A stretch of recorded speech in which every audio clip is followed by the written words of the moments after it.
Es importante mencionar que es algo que por primera vez se ha generado en nuestro país, una muerte cruzada. Por ende no contamos con una Asamblea Nacional que dé paso a leyes, en este caso, como esta ley orgánica que fue emitida por el presidente. Con fecha 11 de mayo fue remitida al legislativo para que sea esta ley revisada por parte de la Asamblea Nacional. Y de paso, después de los debates respectivos por cada una, por las comisiones y estas comisiones a su vez hablar con todo lo que es asociaciones, gremios, referente a todos los cambios que se estaban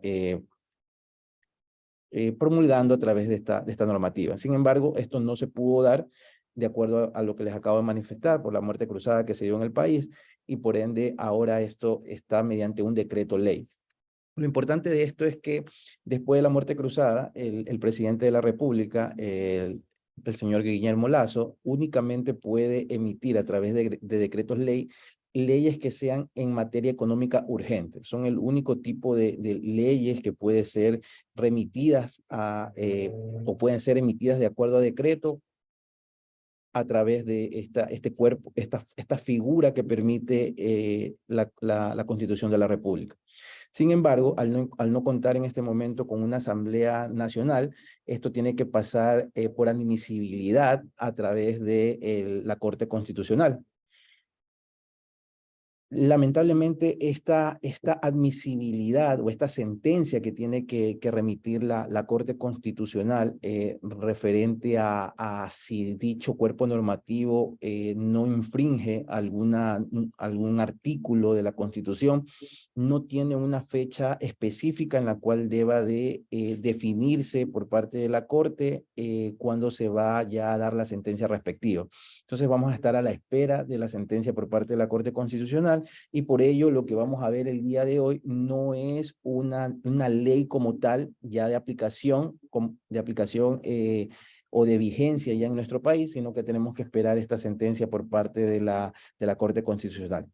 Dicho sea de paso, actualmente, de lo que conocemos, está siendo revisada dicha ley. Sin embargo, todavía no desconocemos en qué momento vaya a ser remitida la sentencia respectiva por parte de la Corte Constitucional. Esto es muy importante que lo tengamos en consideración dentro del webinar que vamos a realizar, porque todo lo que vamos a ver en este momento todavía no es un cuerpo normativo vigente.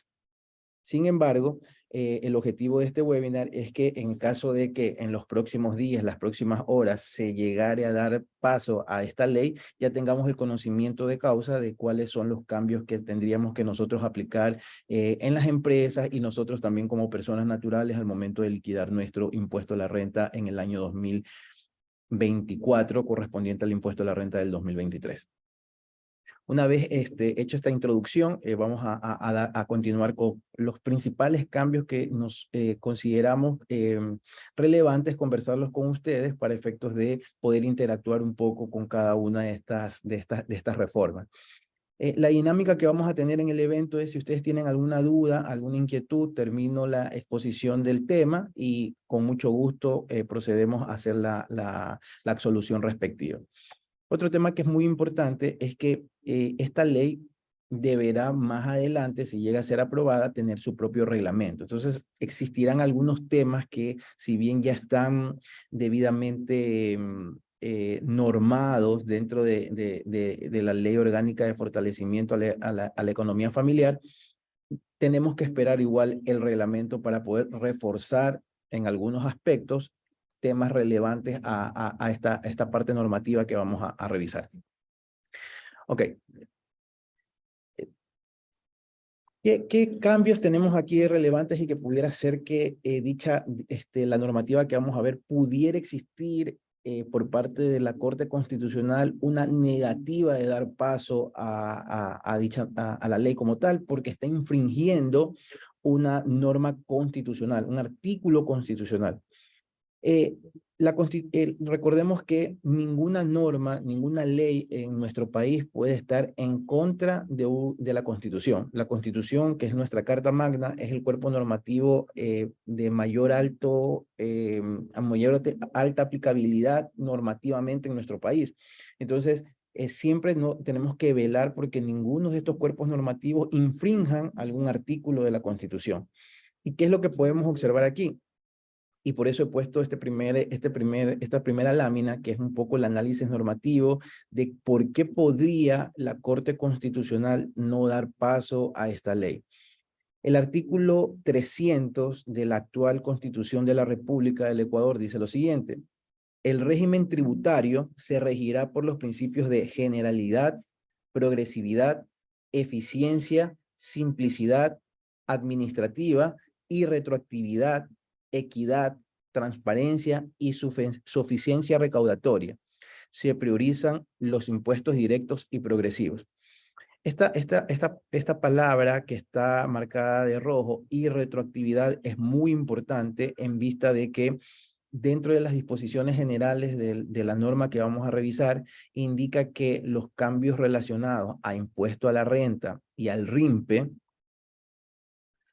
van a tener aplicación efectiva durante este año 2023, cosa que no ha ocurrido en ningún cuerpo normativo relacionado a impuestos antes, en donde un cambio normativo que vaya asociado a un efecto directamente a la base imponible de un impuesto y por ende el impuesto a pagar, se genere dentro del mismo periodo. Esto va en concordancia de lo que dice el artículo 11 del Código Tributario, el cual manifiesta la vigencia de la ley, ¿no? Que las leyes tributarias, sus reglamentos y las circulares de carácter general regirán a partir de su publicación en el registro oficial, salvo que se establezcan fechas de vigencia posteriores a la misma. Sin embargo, las normas que se refieren a tributos cuya determinación o liquidación deban realizarse por periodos anuales como meramente declarativo, se aplicarán desde el primer día del año siguiente calendario y desde el primer día del mes siguiente cuando se trate de periodos menores. ¿Qué es lo que nos quiere decir este artículo? Que cualquier cambio que se realice a un tributo cuya determinación o liquidación sea de carácter anual va a aplicar a partir del año siguiente, como es el caso del impuesto a la renta.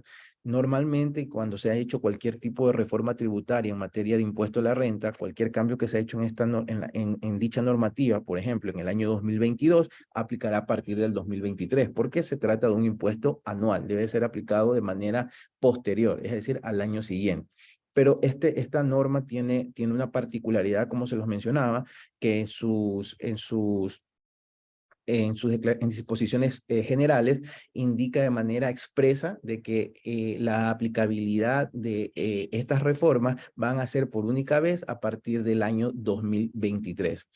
Basado en lo que les estoy mencionando, pudiera existir la posibilidad, de acuerdo al artículo 300, que habla de irretroactividad, de que la Corte Constitucional pudiera no dar paso a esta ley.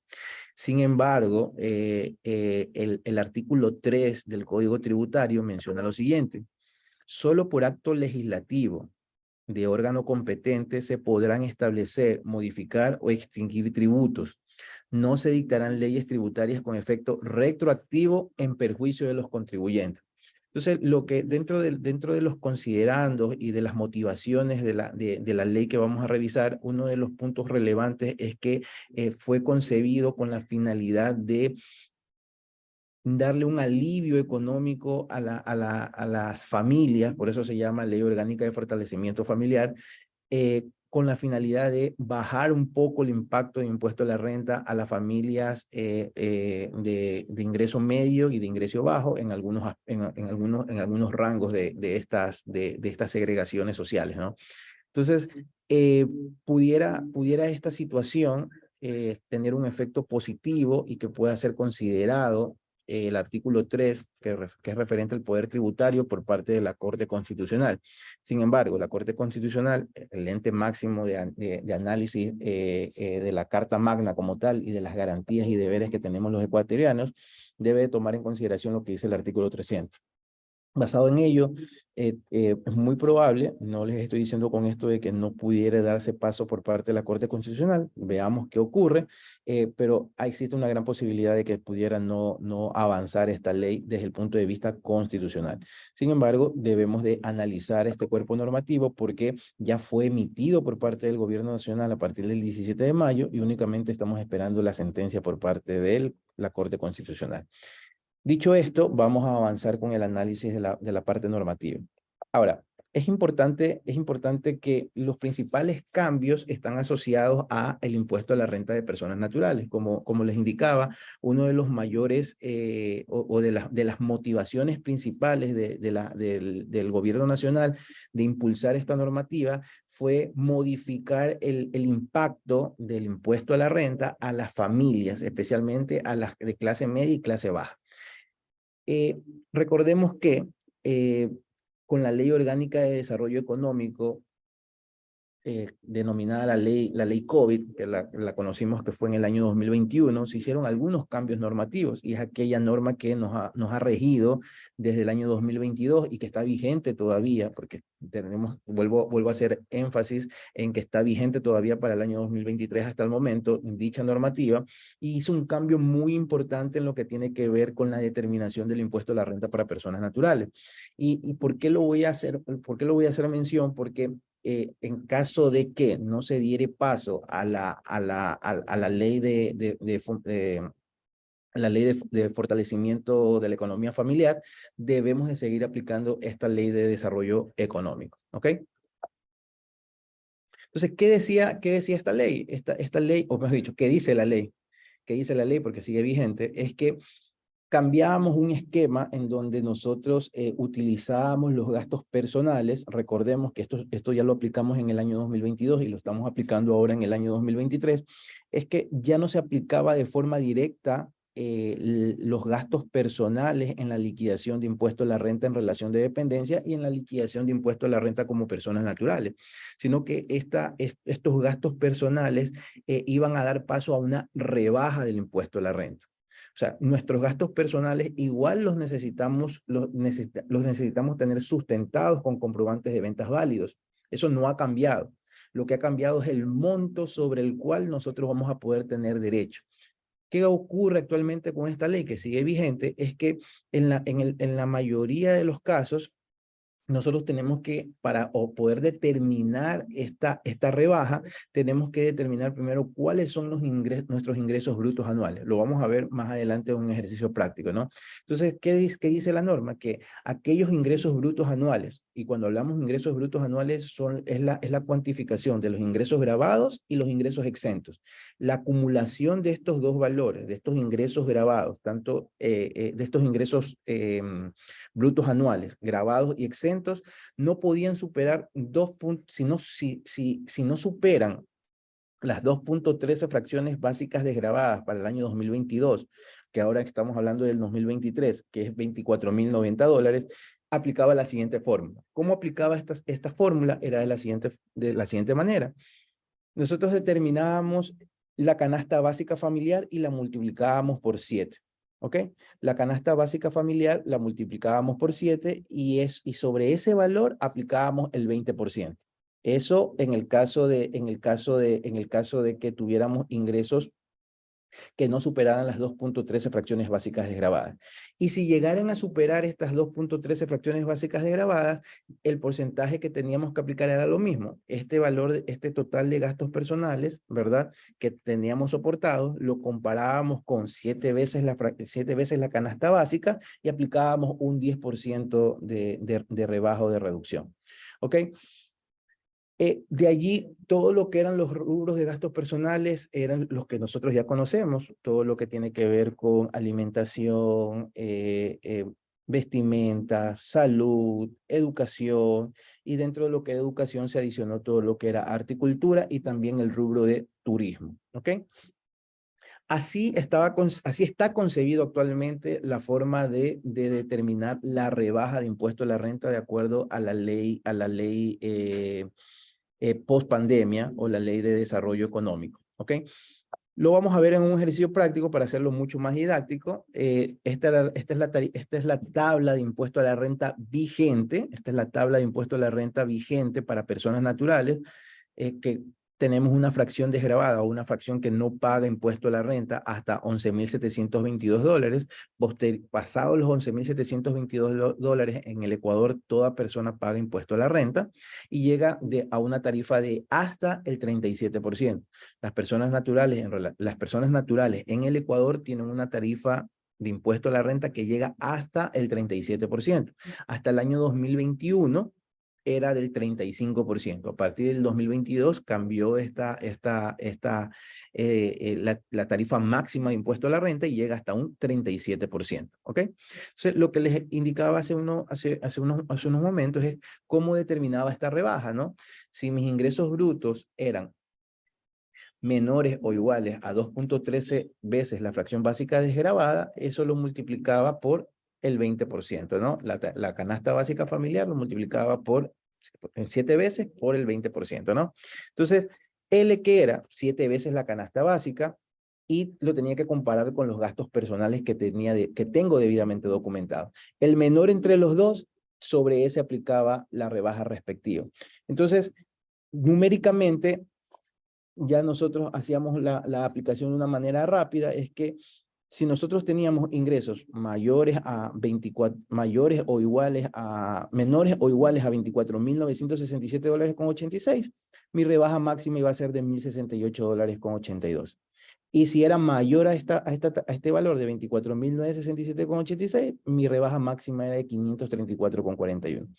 Teníamos esas dos bases, ya nosotros tenemos esas dos bases en nuestra cabeza, ¿no? O 534,41 rebaja 1 o 1,068,82 rebaja 2, dependiendo del total de ingresos que se tenga. Entonces, una persona que tuviera ingresos grabados por $22,000, ingresos exentos por $2,000, gastos deducibles por $5,000, cuya base imponible es $17,000, mi impuesto a la renta causado bajo este esquema es de $367,50. Por ende, ¿cuál es mi rebaja de gastos personales? Mi rebaja de impuesto a la renta por los gastos personales es de 1,068,82. Por ende, no tenía impuesto a la renta que liquidar, ¿ok? O que pagar.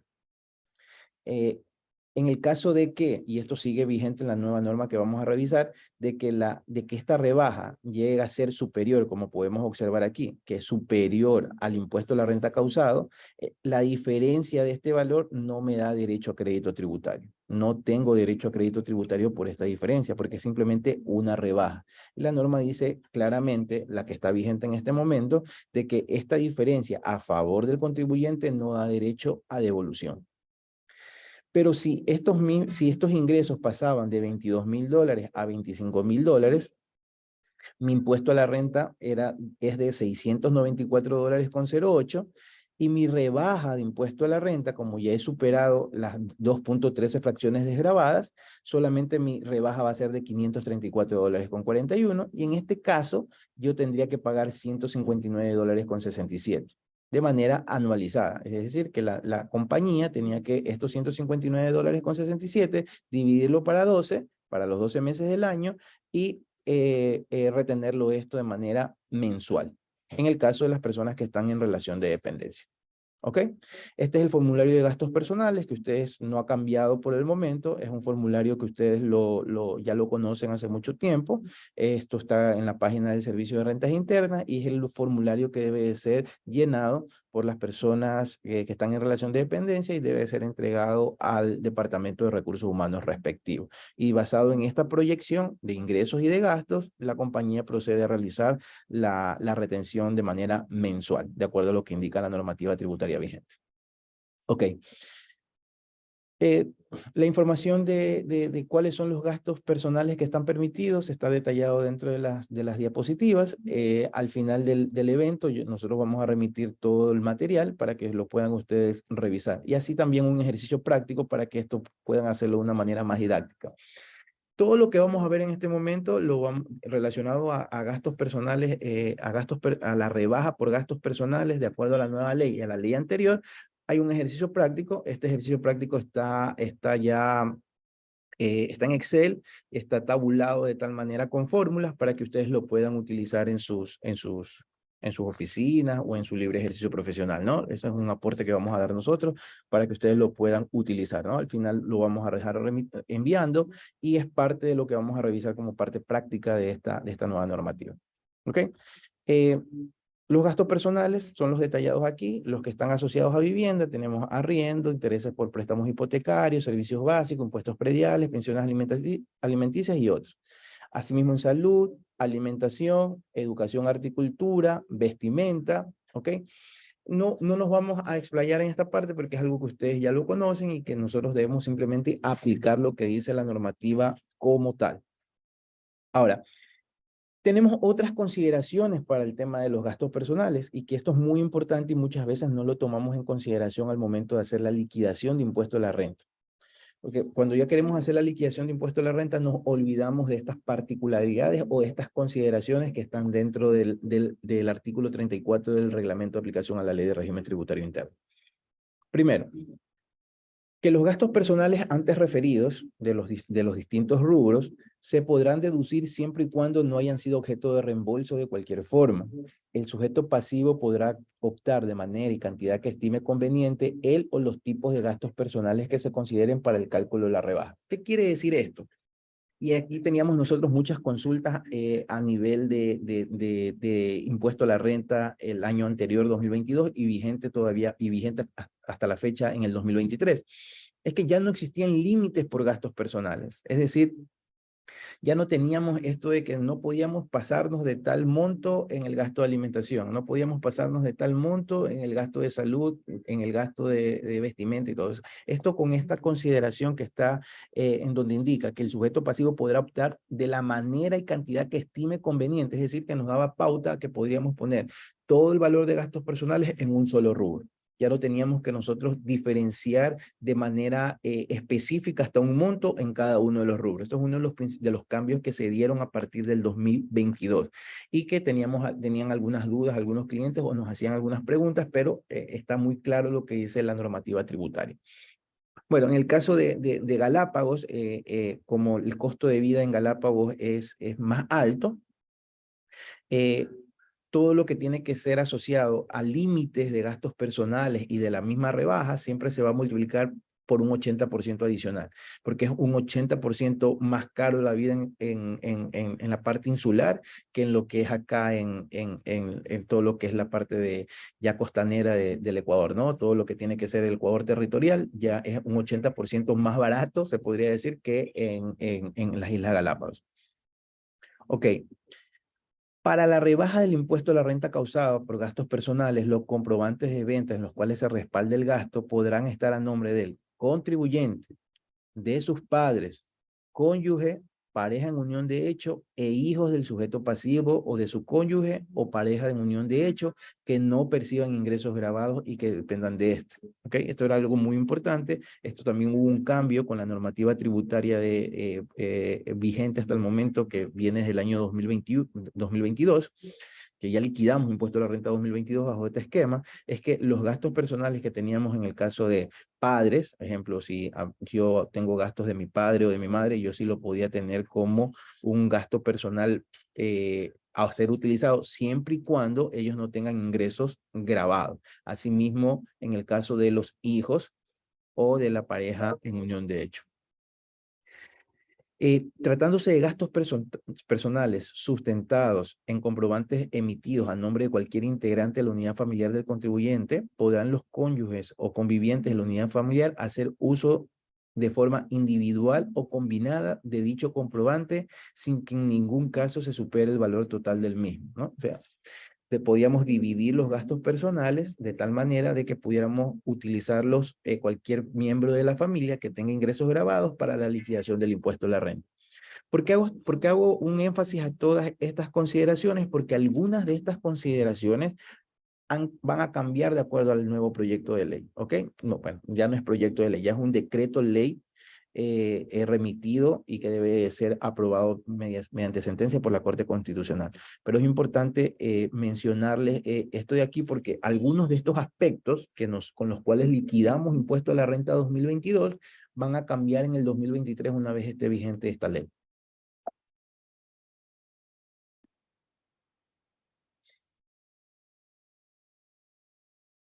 Ok. En el caso de los gastos personales correspondientes a los padres, los comprobantes podrán estar emitidos a nombre del padre o la madre. Eso también nos daban una oportunidad de que el comprobante de ventas no necesariamente tenía que estar a nombre del contribuyente, en este caso de la persona natural, sino que también podría estar a nombre del padre, la madre, según corresponda, o del hijo que asuma dicha rebaja. Entonces, si ustedes tenían un gasto personal y estaba a nombre de su hijo, lo podían tomar como un gasto personal permitido y deducible para efecto de la rebaja. Si era de su padre o su madre y estaba a nombre de ellos, también lo podían tomar como un gasto personal permitido para la rebaja, siempre y cuando no tengan ingresos grabados estas personas. ¿Ok? Las pensiones alimenticias fijadas en acta de mediación o resolución judicial podrán ser considerados como gastos personales. Eso también tienen que tenerlo claro, que todo lo que tiene que ver con pensiones alimenticias que estén bajo una sentencia judicial también son gastos personales. Y esto de aquí, muy relevante en la normativa que está vigente, es que para la renta bruta, o lo que se denomina renta bruta, para el cálculo de la rebaja del impuesto, para la rebaja de gasto, para la rebaja a través de los gastos personales, es que es el total de los ingresos, ¿no? Como se los manifesté hace un momento cuando estábamos viendo el ejercicio práctico, es el total de los ingresos grabados y exentos. El total de los ingresos es eso, esa es la base imponible sobre la cual yo voy a determinar cuál va a ser mi valor de la rebaja. ¿Ok? Y a efectos de llevar a cabo la rebaja, el contribuyente deberá presentar obligatoriamente el anexo de los gastos personales en la forma que establezca el Servicio de Rentas Internas. Importante, si yo voy a hacerme uso de la rebaja de gastos, la rebaja de impuesto a la renta por gastos personales, obligatoriamente tengo que presentar el anexo de gastos personales al Servicio de Rentas Internas, obligatoriamente. ¿Y por qué les digo esto también? Porque existen personas que quieran hacer algún tipo de proceso de devolución por parte del Servicio de Rentas Internas, porque tienen otros ingresos grabados y que producto de esos otros ingresos grabados están haciendo la solicitud de devolución. Si no ha presentado el anexo de gastos personales, el Servicio de Rentas Internas le va a conminar a que primero cumpla con esta obligación para que pueda proceder la administración tributaria a hacer el proceso de devolución, porque es un requisito sine qua non en el caso de contribuyentes, personas naturales en relación de dependencia o que tengan otros ingresos adicionales, presentar el anexo de gastos personales. Ok. Ahora ya vamos a entrar a lo que dice la Ley Orgánica para el Fortalecimiento de Economía Familiar, que está en el Decreto Ejecutivo 742, emitido el 17 de mayo del 2023. ¿Ok? ¿Cuáles son las principales consideraciones? En este momento, recordemos que todavía hasta el mes de mayo, seguimos liquidando el impuesto a la renta para personas naturales bajo la Ley de Desarrollo Económico post-pandemia, ¿ok? Seguimos bajo ese mismo esquema, pero en el momento de que ya entre en vigencia esta ley, estos son los cambios principales que se van a dar y que los vamos a ver en un ejercicio práctico. Primero, se aumentó el gasto deducible según el número de cargas familiares. Dentro de las motivaciones de esta ley, uno de los temas importantes es que se analizó de que dependiendo de las cargas que tenga una persona, independientemente de su ingreso, es la deducción que debería de tenerse. Entonces, mientras más cargas tienes, más deducción vas a tener de impuesto a la renta. Y la persona que no tenga cargas, en este caso, va a tener un monto mínimo de cargas familiares que lo vamos a ver en un cuadro que está expedido dentro de la misma ley, ¿ok? Pero el número máximo de cargas familiares es de 5. El análisis de la normativa es que un núcleo familiar o promedio podría decirse que está conformado por 5 personas, padre, madre y 3 hijos, como un tope máximo, ¿no? Entonces, por darle esta forma de definición de cargas familiares, ¿no? La norma dice que son 5 cargas familiares, ¿ok? El gasto deducible puede llegar hasta el equivalente del costo de 20 canastas familiares. 20 canastas familiares básicas que representan a $15,294 con corte de enero de 2023. O sea, la norma sí dice que la canasta básica familiar que vas a tomar como referencia para este cálculo es la canasta básica familiar de enero 2023, la cual ya está de conocimiento público, que es de $764,71. Ya vamos a ver la parte dinámica de lo que dice la normativa para poder entender los cambios que estamos en este momento desarrollando. Tercero, se aumenta la rebaja al 18% de los gastos deducibles anuales. ¿Qué quiere decir esto? De que los gastos que nosotros tengamos con un límite máximo de 15,294, a ese valor le vamos a aplicar el 18%. Y ese es el valor máximo de rebaja que nosotros vamos a tener. O sea, si nosotros sacamos 15,294 y lo multiplicamos por el 18%, el valor máximo de rebaja que vamos a tener es de $2,752,92. Directo al impuesto a la renta. Estos 2,752,92 es impuesto a la renta puro. Es lo que voy a dejar de pagar. ¿Ok? Ese es el valor máximo. O sea, de acuerdo a esta a la ley que que esperamos sentencia por parte de la Corte, lo máximo de rebaja que vamos a tener de impuesto a la renta es $2,752,92. ¿Ok? Se incluyen los gastos de mascotas como parte de los gastos personales. Y los contribuyentes o sus cargas con enfermedades raras o catastróficas tendrán derecho al máximo de gastos personales sin importar el número de cargas. ¿Qué quiere decir esto? Que puede ser que no tenga cargas, que tenga una carga, que tenga dos cargas, tres cargas, puede tomarse el monto máximo, es decir, los $15,294 porque tiene un tema digamos, una parte social del gobierno nacional, es entender que este tipo de enfermedades pueden ser muy costosas y por ello te da el tope máximo, que es de $15,294 en un año. Y lo último es que la reducción del impuesto aplica desde el periodo 2023, ¿no? Si llegáramos a ya estar en aplicabilidad esta normativa, tenemos que reliquidar todo lo que ya hemos realizado hasta el momento, ¿no? Es decir, de enero a mayo del 2023. Ok.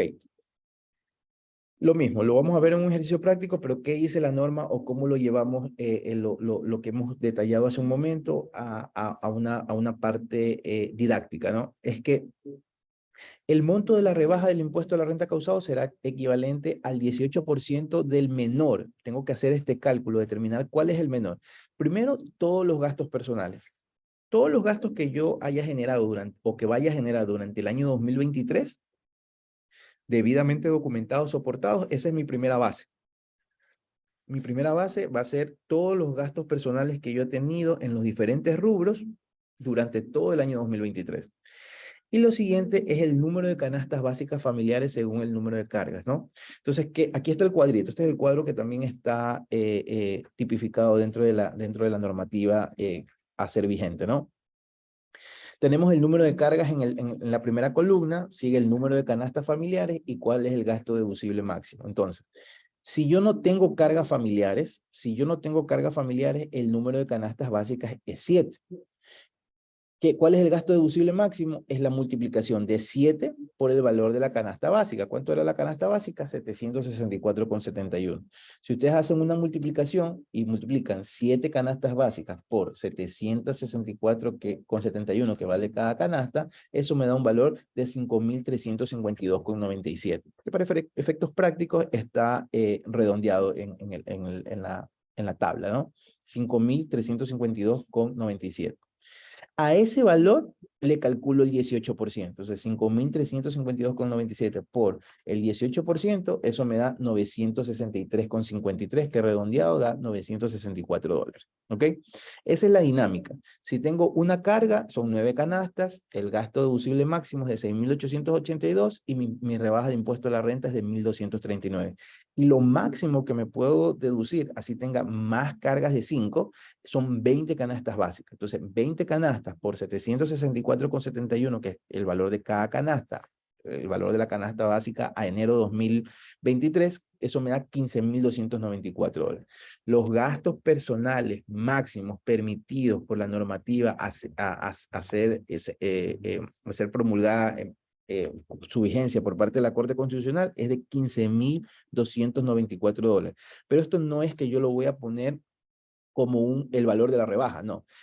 En base a esos 15.294, yo le multiplico el 18%. 15.294 por el 18% me da 2.752,92, que es la rebaja del impuesto. La rebaja del impuesto va de $964 como mínimo a $2.753 como máximo. No vamos a tener mayor rebaja a lo detallado en esta diapositiva. ¿Ok?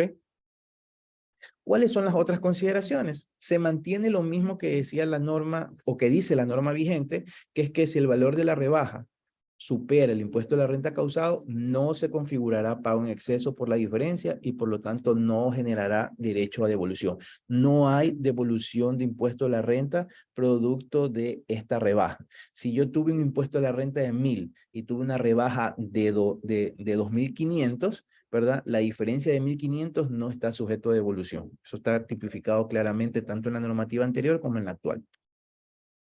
Lo segundo, para efectos de este cálculo se considerará el valor de la canasta básica al mes de enero del ejercicio fiscal respecto al que se liquida el impuesto. En el caso del 2023, que ya lo vimos, $764,71. ¿Ok? Se consideran como cargas familiares a los padres, cónyuges o pareja en unión de hecho e hijos. Hasta ahí estaba similar a la normativa que está vigente, pero incluyeron esto de que dice hasta los 21 años de edad. Antes no decía la edad, entonces podría ser dependiente solamente por el hecho de ser hijo y no tenga ingresos grabados, pero ahora sí me pone un top, 21 años de edad. Si ya mi hijo cumplió 22 años de edad, ya no va a ser un dependiente mío por más de que no tenga ingresos, por más que sea mi hijo. No, la norma dice que es hasta 21 años de edad. O con discapacidad de cualquier edad. Ahí sí, si es una persona, si es un hijo con alguna discapacidad, no importa la edad, puede ser un gasto deducible. Y lo que siempre tenemos que tener claro es que estas personas sobre las cuales nosotros hemos realizado gastos no pueden percibir ingresos grabados. No pueden percibir ingresos grabados. ¿Ok? Ahora, en el caso de que dos o más contribuyentes tengan las mismas cargas familiares, estas podrán ser distribuidas entre ellos de forma discrecional.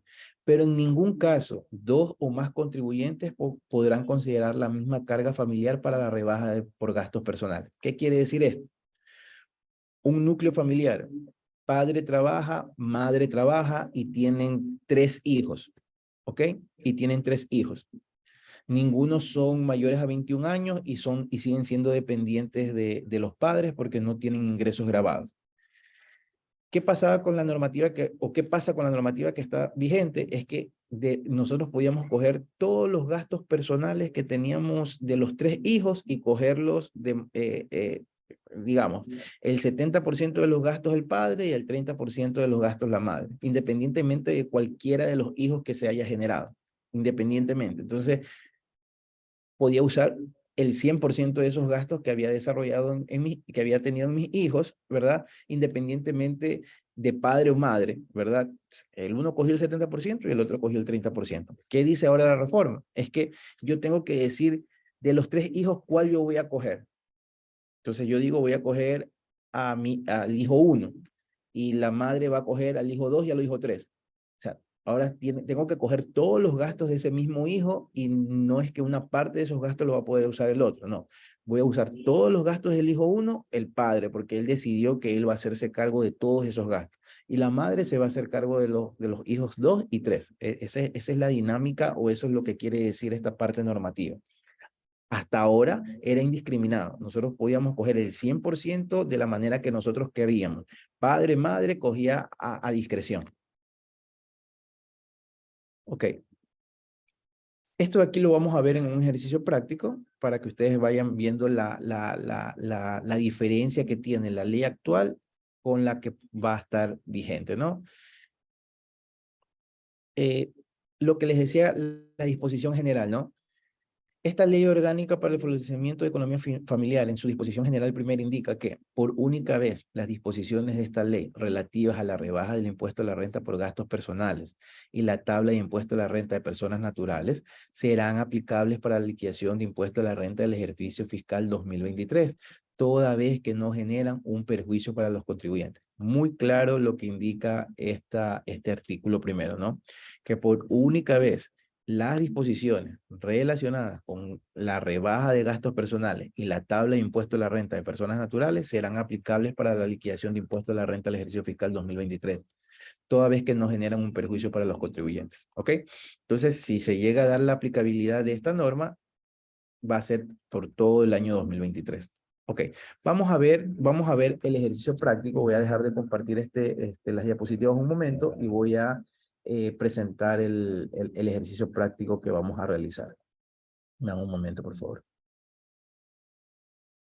Hasta el momento, ¿alguna duda, alguna inquietud sobre estos temas? Si bien ya vamos a ver el ejercicio práctico, pero si de la parte normativa como tal tienen una duda, me preguntan por favor. Igual en unos momentos voy a pasarles la información por el chat para que tengan ustedes también el material y lo podamos revisar.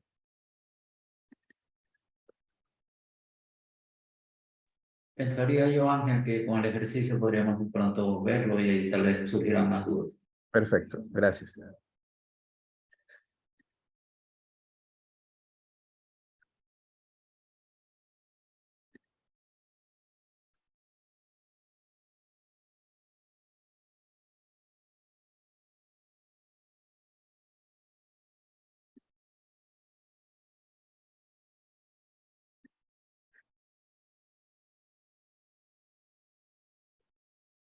Me indica si pueden ver el Excel, por favor. Sí, sí se puede ver, Ángel. Sí lo pueden ver, perfecto. Ok. Este Excel con el ejercicio práctico se lo vamos a remitir para el uso de cada uno de ustedes, ¿no? En la primera pestaña están todos los gastos personales para que ustedes puedan ver cuáles son los gastos personales que pueden utilizarse. En el segundo está el formulario de gastos personales, que esto está en la página web del Servicio de Rentas Internas y el que siempre tenemos que remitir al empleador en enero de cada año o cuando se haga una modificación en sus ingresos o en los gastos personales reportados, ¿no? Con la finalidad de que se ajuste la tarifa de impuesto a la renta que se esté realizando por parte del empleador. Y este es el cálculo que actualmente está vigente. Este es el cálculo que actualmente se encuentra vigente y acá tenemos el nuevo cálculo. Este nuevo cálculo lo hemos hecho dinámico y está cómo está vigente actualmente, por eso dice aquí impuesto a la renta actual, que es el que estoy marcando en este momento, y cómo va a ser con la nueva norma. ¿Ok? Entonces, vamos a hacer un ejemplo y basado en ello puede ser que me vayan realizando alguna duda o alguna inquietud. ¿Ok? Primero, aquí en esta primera parte de la plantilla en Excel tenemos los gastos personales. Yo he detallado estos gastos personales que dan este valor de $13,000. Aquí ustedes pueden poner el gasto como ustedes deseen. ¿Ok? Podemos ir cambiando. Por ejemplo, podemos hacerlo lineal, por decirlo así, ¿ya? $3,000 en cada rubro. ¿Ok? Eso me da $18,000. ¿Ok? Vamos a hacer diferentes formas del ejercicio y de esa manera vamos viendo cómo va cambiando el impuesto como tal, ¿ok? Pero lo que les quería enseñar en este momento es que esta parte de aquí es dinámica. Ustedes pueden poner el valor que ustedes realmente tienen de gasto personal y ese ya se va a ir calculando dentro de la plantilla, ¿ok? Voy a deshacer y voy a dejar lo que estaba previamente, ¿ok? Y después vamos cambiando los valores, ¿ok? Esta persona tiene ingresos mensuales por $2,811. O sea, todos los meses o en el trabajo en relación de dependencia en el que está, tiene un sueldo de $2,811. ¿Ok? Por 12 meses, sus ingresos anuales son de $33,732. No tiene horas extras y tiene utilidades. ¿Ok? Tiene un 13º sueldo de $2,811. Tiene un 14º sueldo de $450, tiene un fondo de reserva de $2,809,88. Total de mis ingresos brutos es la sumatoria de todos mis valores anualizados, ¿no? Porque recordemos que para el cálculo en la ley vigente tomo los ingresos totales, grabados o exentos. ¿Por qué lo dice así la norma? Porque en este caso el 13º sueldo, el 14º sueldo no son ingresos grabados, ¿ok? Son ingresos exentos, ¿ok? Perfecto. Aquí también es dinámico, ¿no? Ustedes cambian los valores aquí, excepto en donde tengan fórmulas, ¿verdad? Excepto donde tengan fórmulas, y de esa manera tenemos cómo podemos ir desarrollando el ejercicio. Aquí está la tabla, de acuerdo a la nueva norma, de las canastas básicas familiares. Como se dan cuenta, comienzo de 0 con 7 canastas básicas familiares. Y tenemos todo lo que son los gastos deducibles asociados a estas canastas básicas, y me dan la rebaja de impuesto a la renta, que es lo que dice la normativa tributaria vigente. ¿Ok? Entonces, ¿qué dice el impuesto a la renta actual? No, dice que tengo que tomar la canasta básica familiar a diciembre de cada año. Entonces, la canasta básica familiar, en este momento no tenemos la canasta básica familiar de diciembre del 2023. Estamos tomando como manera referencial la de diciembre de 2022, que es 763,44.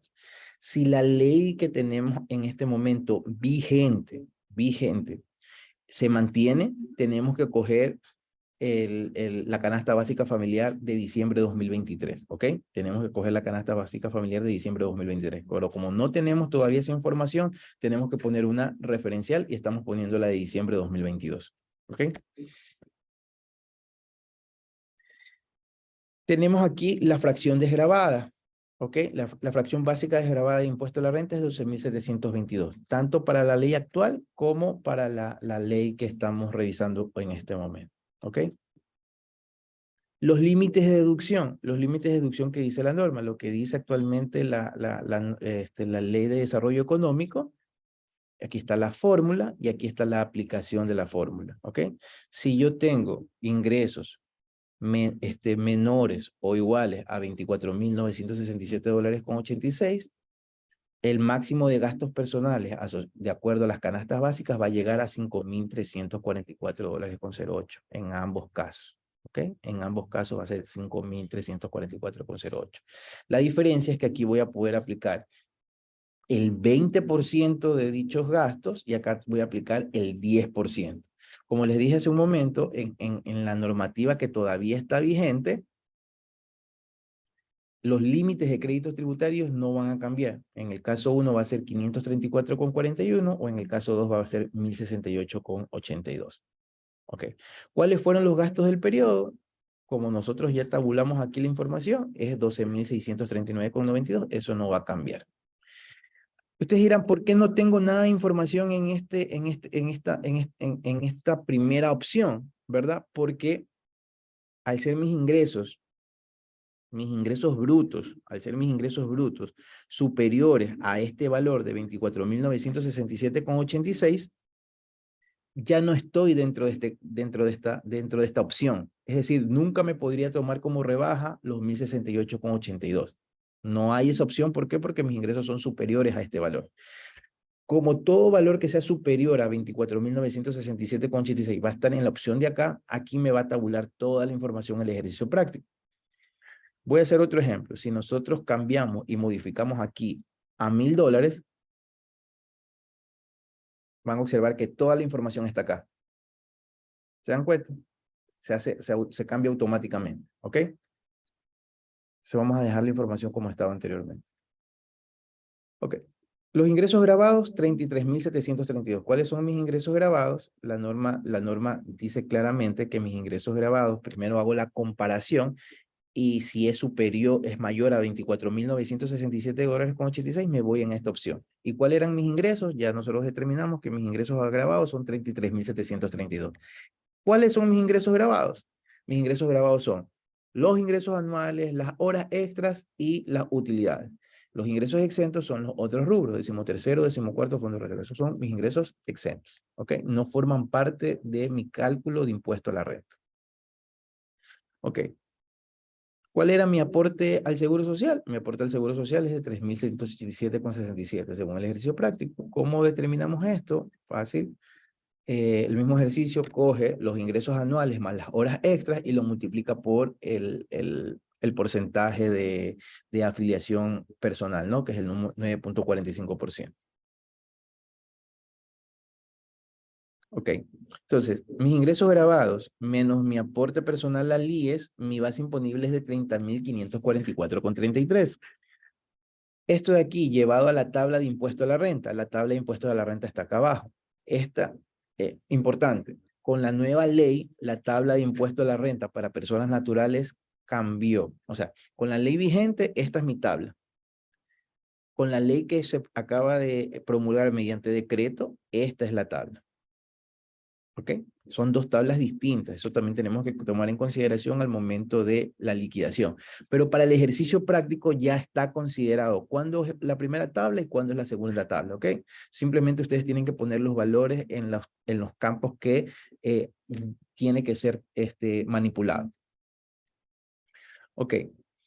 ¿Cuánto es mi rebaja de impuesto a la renta de acuerdo a la ley actual? Como les dije, o este o este. En este caso va a ser 534,41. Entonces, 2.202,95 menos 534,41, mi impuesto a la renta a pagar es de $1.668,54. O sea, una persona que tiene ingresos,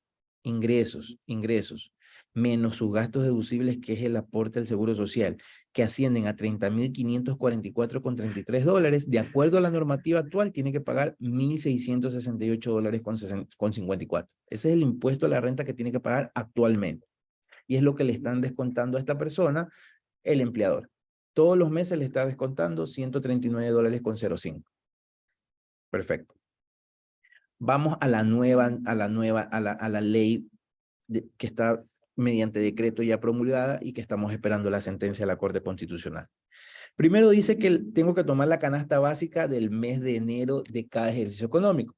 Más fácil, ya la canasta básica del mes de enero del 2023 ya la tenemos. Es 764,71. Es decir, aquí sí vamos a trabajar con información fidedigna, ¿no? Información real. La tarifa básica desgravada, tanto en la tabla actual como en la que está en la nueva ley, sigue siendo lo mismo, 11.722. Si se dan cuenta, la diferencia está en los rangos en los rangos siguientes. Por ejemplo, se dan cuenta, aquí pasa de 63 a 103, acá pasa de 79 a 105. O sea, lo que cambian son los rangos. Los rangos son los que van modificándose en la nueva tabla de impuesto a la renta. Ok. Entonces, si esta persona que estamos haciendo el ejercicio tiene 4 cargas familiares, automáticamente me va a hacer una comparación y me va a decir, ok, si tú tienes 4 cargas familiares, tú estás dentro de este rubro, 13,000, dentro de los $13,000 en gastos. Y por ende, tu máximo de rebaja va a ser 2.340. ¿Sí se dan cuenta? 2.340. ¿Ok? Pero recuerden que yo tengo que para efectos del cálculo del impuesto a la renta voy a tener que tomar el menor de los dos, el menor entre 13,000 y 12.639,22. ¿Por qué? Porque si bien es cierto, en este ejercicio yo tengo 4 cargas familiares y mi máximo de gastos personales que yo me puedo tomar es de $13,000, yo no tengo gastos soportados por 13,000. Yo solamente tengo gastos soportados por 12.600, como lo vemos aquí. Como yo no llego a los $13,000 que me permite la norma, yo tengo que tomar el menor de los dos. Y a este valor de 12.639,22 es al que yo le voy a aplicar la rebaja. Entonces, si yo hago aquí 12.639,22 por el 18%, me da 2.275,06, que es el valor que vamos a ver acá, que ya está formulado. ¿Ok? Que ya está formulado. Simplemente que ahorita lo estoy haciendo de manera didáctica para que ustedes puedan ver de que me coge aquí en el ejercicio práctico, ya me está cogiendo el menor de los dos. ¿Ok? En ambos ejercicios, los ingresos grabados van a ser los mismos, tanto en la ley vigente como en la ley, que está mediante decreto, ¿no? Los gastos personales siguen siendo los mismos. Por ende, mi base imponible va a ser la misma. Lo que ha cambiado es el límite de rebaja. Mientras que acá la rebaja, lo máximo permitido era 534,41, bajo la nueva ley es 2.275,06. Si nosotros hacemos la operación matemática, 2.275,06,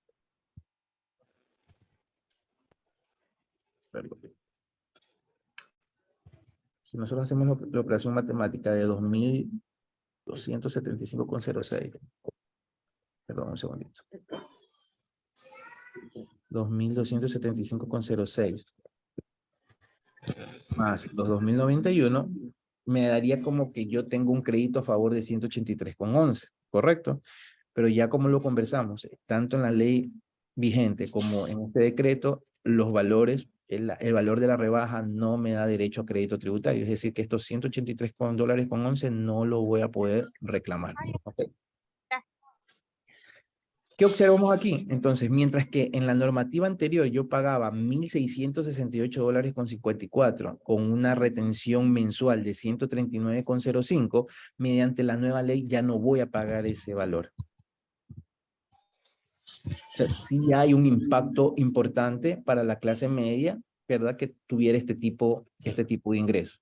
Pero, como la ley todavía no ha sido promulgada y digamos que se promulgue ahora el 31 de mayo, ya hasta mayo me tienen que haber retenido este valor por 5 meses, ¿correcto? Entonces, este valor de 695,23 muy probablemente ya me lo han retenido. Pero según el nuevo cálculo me va a decir que yo no tenía que pagar nada. En este caso, que ya me han retenido y yo no tenía que haber pagado, ahí sí voy a poder interponer ante la administración tributaria un reclamo de pago en exceso.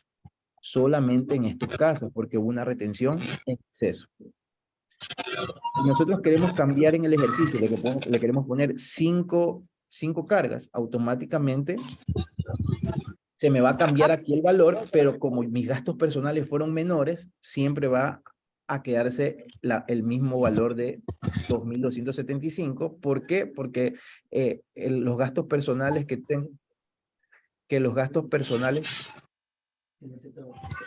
ya, porque los gastos personales de 12.639,22 es lo máximo que yo tengo documentado. Entonces, vamos a hacer el cambio y vamos a ponerle aquí $3,000.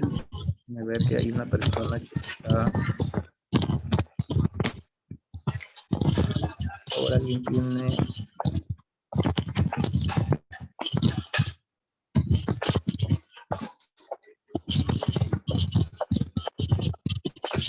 Segundo.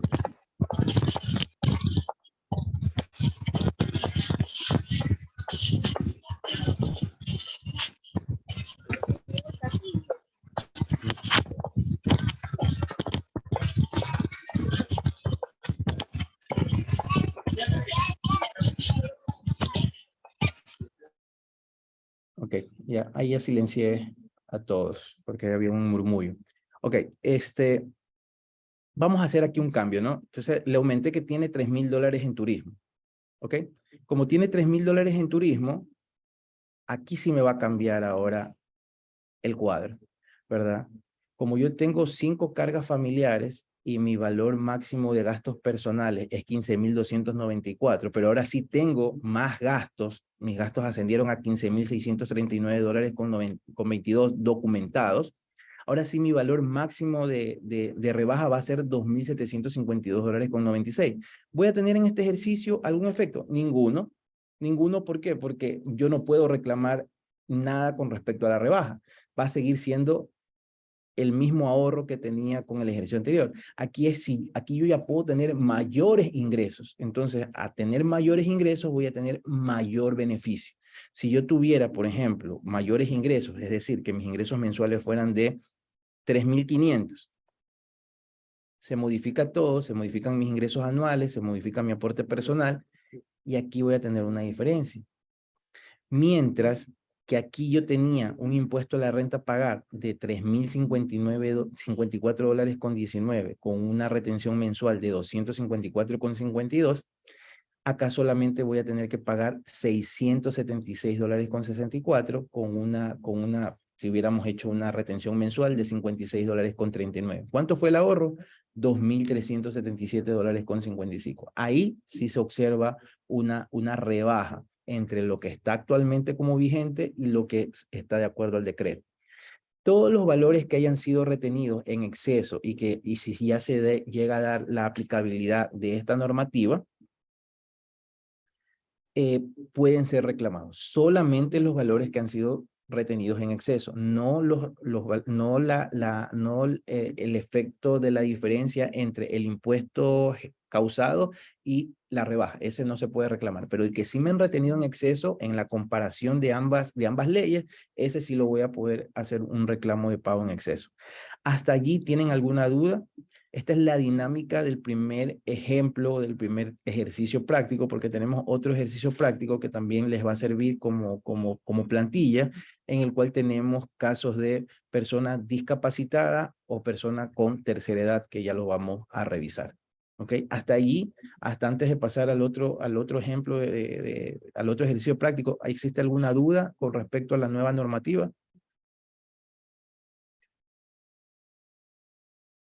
¿O en la dinámica que tenemos aquí en el ejercicio? ¿Está todo claro? Ángel, ¿cómo estás? Un gusto. Sí, le escucho. Una consulta. Con esta dinámica que se hizo, algo que no me quedó en claro fue las facturas de las cargas deberían entonces ahora estar separadas por cada uno de las cargas, valga la redundancia. Es decir, si dos cónyuges están en relación de dependencia y quieren hacer uso de los gastos de ellos, de sus hijos, tienen que ser por facturas separadas. No, o sea, si tienes, por ejemplo, 3 hijos, ¿verdad? Yo tengo que cada uno tiene que hacerse cargo de los gastos de uno de los hijos. No puedo los gastos de ese hijo separarlos. Es decir, si yo gasto en un hijo $3,000, yo no puedo decir, yo voy a deducirme en mi declaración de impuesto a la renta 1,500 y la cónyuge que también tiene ingresos se va a deducir los otros 1,500. Ya, bajo el nuevo decreto no se puede hacer así. Yo me puedo tomar únicamente los 3,000, no la otra persona. Bajo el esquema anterior sí lo podía hacer así. Bajo la ley que todavía está vigente sí podía hacer. Yo 1,500 y tú 1,500. Pero bajo la nueva yo tengo que hacerme cargo de uno de los hijos y la otra persona del otro hijo. No puedo ya decir, como a mí me hace falta $500 más para poderme hacer el beneficio, voy a coger de los gastos de este hijo que tú te estás haciendo responsable. Eso no está permitido actualmente. Pero y en el caso de alimentación, donde, digamos, nosotros vamos y compramos en el supermercado para todos los hijos, ¿no? La factura sale a tu nombre. Claro. Ya, Y entonces, pero ahí está claro, los este hijos que ejemplo mi va para, cónyuge se hace claro, cargo. ¿Cómo ahí se hacer? hace uno solo cargo el cónyuge que haya sacado la factura a su nombre. El ejemplo lo que quiere decir aquí la norma es, por ejemplo, que tu hijo se va a comer, ¿verdad? Se va con tu tarjeta de crédito o alguna cosa y saca la factura a su nombre. Esa factura a su nombre, al nombre del hijo, debe de ser a quien se hizo el responsable de ese hijo. Ok, ya. Pero en este caso, ya cuando aplicaría esto, más que todo, en todo caso, para los padres o para los hijos mayores de edad, porque para los menores normalmente no se Claro, no saca ocurre eso. factura. O sea, aquí lo más sano es decirle al hijo, ¿sabe qué? Sáqueme todos los gastos a nombre mío. Claro.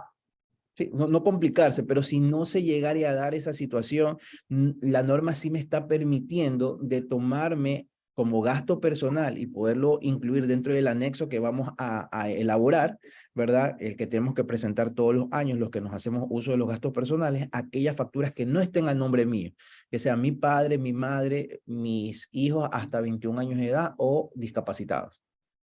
Si ellos llegaren a sacar la factura a nombre de ellos, solamente se va a hacer la persona que va a poderse tomar ese beneficio tributario, únicamente va a ser aquel que se hizo cargo de ese gasto.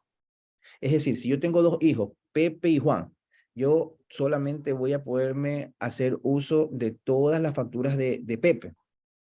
No puedo meter dentro de mis gastos personales una factura de Juan. Okay. Si es que ese gasto de Juan está ya dentro de los gastos personales de mi esposa.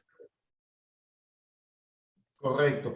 Y en el caso de los padres, aplica de igual manera. O sea, si yo tengo un hermano y nos hacemos cargo de nuestros padres, yo me hago cargo de las facturas que salen o que están a nombre de mi padre y mi hermano a nombre de mi madre. Ya, en el caso, si nosotros vamos a la normativa, déjame ver un segundito. Ya. Sí, lo que dice la norma claramente es que no puede dos o más contribuyentes, en el caso de padres o hijos, utilizar a la misma persona. O sea, yo me hago cargo de mi padre y tú te haces cargo de mi madre, ¿verdad? Entonces no puedo utilizar el mismo gasto. Yo tengo padre y madre y el otro también tiene padre y madre. No puede hacerse eso. Claro, aplica lo mismo que me Lo indicabas mismo que con con los los hijos. hijos. Sí, correcto, así es. Y el exceso, porque una parte un poco a veces los clientes, los contribuyentes, te dicen, bueno, y el exceso que tengo de gastos personales, ahora con esto que me da solo un máximo, aun cuando tenga más cargas, ese excedente lo pierdo simplemente. Lo pierdes, lo pierdes, lo pierdes. Salvo que haya algún gasto personal, por darte un ejemplo, alimentación, por decirte alimentación. Y esta alimentación tú lo puedas direccionar a que es un gasto por mi libre ejercicio profesional y que va asociado a un gasto de gestión con un cliente. Ok. ¿Ya? O sea, podría si es que tienes libre ejercicio profesional, ¿verdad? Porque si no tienes libre ejercicio profesional, no lo pudieras direccionar. Otro ejemplo, digamos que en vestimenta, te compraste un terno, digamos que ese terno no lo vas a poner como tus gastos de vestimenta de tus gastos personales, dentro del límite, sino que lo vas a poner como tus gastos, como un gasto de libre ejercicio profesional, porque tú necesitas comprarte un terno para poder ejercer tu profesión. O sea, hay que buscarle la forma para ver de qué manera pudiéramos no perder esos gastos, pero que tengan un sentido lógico, pues, ¿no? Correcto, Ángel. Muchísimas gracias. Listo, voy a leer unas inquietudes que me han hecho por el chat, ¿ok? Dice, los rubros de gastos personales no tienen límites, todo se le da el tratamiento como el rubro de salud, es decir, que pueden tener, sí, no hay un límite actualmente en el tema de límites por rubros de gastos personales, ¿ok? Pienso que ahora en el formulario, en el RDP, se verá informar nombres y fechas de nacimiento de cargas familiares, caso con... Sí, por supuesto. O sea, a ver, volvemos a lo mismo lo que les dije al inicio. Esta es la ley. De aquí tienen que venir reglamentos y resoluciones. Primero hay que ver si da paso a esta ley. Primero. O sea, partamos de allí. De allí, si ya se da paso a la ley, tiene que venir el reglamento, que normalmente un reglamento tiene que estar, después de promulgada una ley, 180 días posteriores a la emisión de esta ley. Pero recordemos que estamos sin asamblea, vamos a entrar en un proceso de comicios para elección de presidente. Entonces, es un problema que tenemos político interno, ¿no? Entonces, van a haber muchas cosas que tendrán que buscarse la forma de cómo arreglarlas, pero estoy de acuerdo de que esto, para que no se genere una confusión, van a haber ciertas modificaciones a ciertos anexos, como el RDP o algún tipo de información adicional que se tenga que presentar. Otra inquietud. Un padre que recibe pensión jubilar, pero es dependiente, ¿puedo considerar sus facturas? Ok, a ver. La pensión jubilar, recordemos que es un ingreso exento, ¿verdad? Y la norma habla de que que perciban ingresos grabados. Entonces, partiendo de esa premisa, esa pensión jubilar no es un ingreso grabado por esa persona y por ende puede tomarse el gasto personal como deducible o para el límite de la rebaja de gastos personales que estamos conversando, la persona que se haga cargo de ese padre. Ojo, esto lo decimos en este momento que está la ley, pero hay que ver qué dice el reglamento. O sea, lamentablemente cuando salen todos estos cuerpos normativos, siempre vamos a tener que decir esto, que hay que esperar el reglamento para ver cómo norman estas particularidades, que muchas veces se generan dudas al momento de que se emite una ley.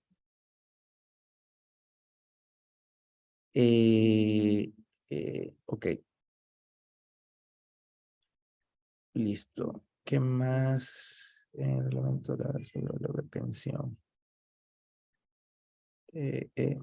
Esta partecita no, dice, perdón. Ok, listo. ¿Alguna duda, alguna inquietud adicional? El ejercicio es súper dinámico, o sea, no se van a perder en cómo utilizar la matriz como tal, ¿no? Y si tienen alguna duda, nos preguntan, ¿no? Si es que hay alguna cosa que no les quede claro. Vamos a ver rapidito el otro ejercicio para poder ver los otros puntos importantes dentro de esta nueva ley. Pero lo más relevante es este tema del nuevo límite o del nuevo límite de rebaja para la deducción de impuesto a la renta, ¿no? Esto es uno de los rubros más relevantes dentro de la nueva ley. La misma dinámica en el ejercicio, la diferencia en este de aquí es que tenemos un rubro de discapacitado y tercera edad. Tenemos que tomar en consideración que a partir del 2021, de la liquidación de impuesto a la renta del 2021, ya no se pueden tomar los dos beneficios. Se tiene que tomar el mayor entre los dos. Importante que lo tomen en consideración esto. Antes sí se podían tomar, porque eran excluyentes el uso de los beneficios. Ahora no se los pueden tomar de manera simultánea. Entonces, tenemos que analizar cuál de los dos rubros, que siempre va a ser el de discapacitados, ¿verdad? El que tenga el mayor beneficio. Entonces, tengo que tomar el mayor de los dos. Entonces, simplemente aquí nosotros ponemos el porcentaje de discapacidad, si es el 30%, el 30%, si es el 45%, el 45%, si es el 80%, esto se va modulando con la tabla de discapacidad que tenemos aquí al lado, ¿ok? Y en el caso de tercera edad, simplemente topamos. Si es tercera edad, le ponemos sí. Si no es tercera edad, le ponemos no. Y automáticamente me quita el beneficio. Y acá, si ponemos 0, no tengo beneficio de discapacidad. Y si solamente tengo tercera edad, le pongo sí tengo tercera edad. Y todo esto me va a modificar en esta parte de aquí. ¿Ok? Que aquí está el ingreso exento por tercera edad o el ingreso exento por discapacidad. Y es la misma dinámica de lo que acabamos de ver hace un momento, ¿no? Simplemente utilizamos estas casillas que están aquí. Con esto ustedes van a tener una herramienta para poder hacer el cálculo en el caso de que ya esté vigente esta nueva norma. Y si no está vigente, pues podemos igual usar el mismo archivo para utilizar estas columnas de aquí, que sería lo que está vigente en estos momentos, ¿no? Y en algún momento, si nosotros queremos hacer una proyección de manera individual o estamos en libre ejercicio profesional y queremos hacer una proyección a algún cliente, lo podemos utilizar esta herramienta, ¿no? Que se la vamos a compartir. Ok, vamos a regresar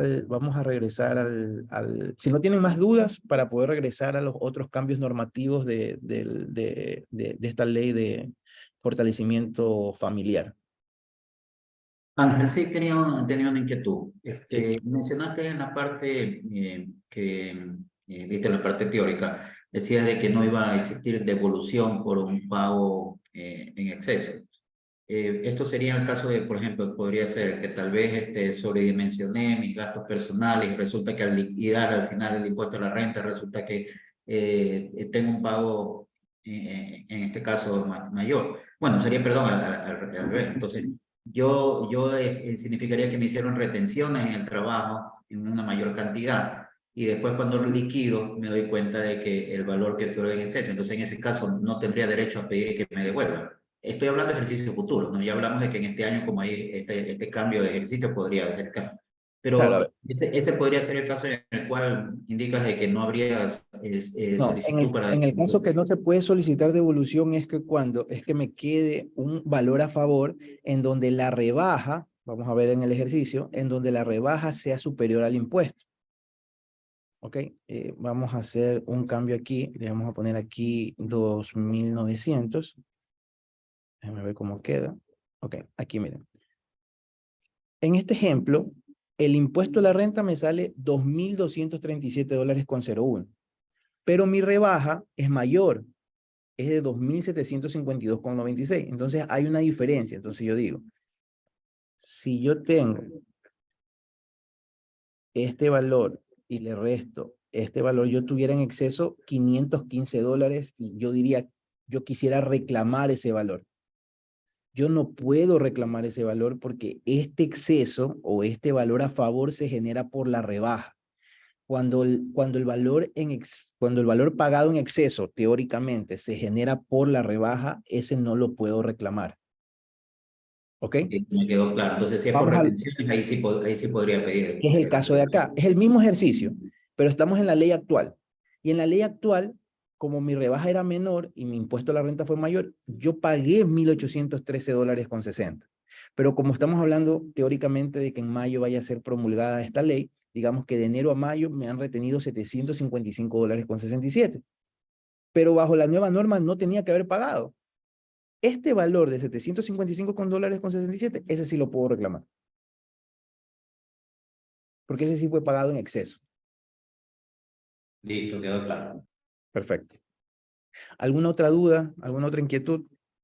Sino para pasar a los otros temas de la normativa. Y al final del evento les voy a pasar esta información. Listo. Ok. Voy a dejar de compartir y voy a volver a compartir.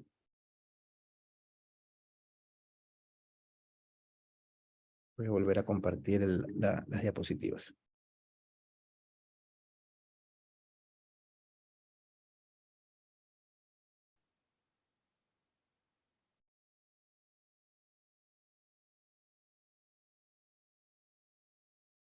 Okay.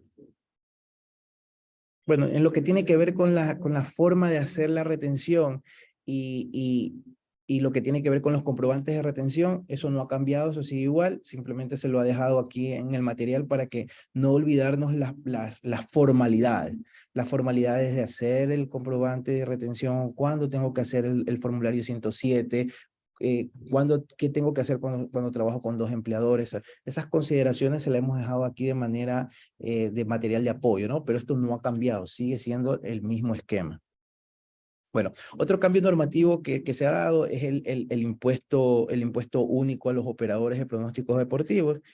Debemos de tomar en consideración de que, no sé si ustedes se han percatado, pero en los últimos, ¿qué será? 4 años o 5 años, estas empresas de pronósticos deportivos abundan en nuestra ciudad. Es más, se lo ve mucho en los que ven campeonato ecuatoriano o cualquier otro tipo de evento deportivo.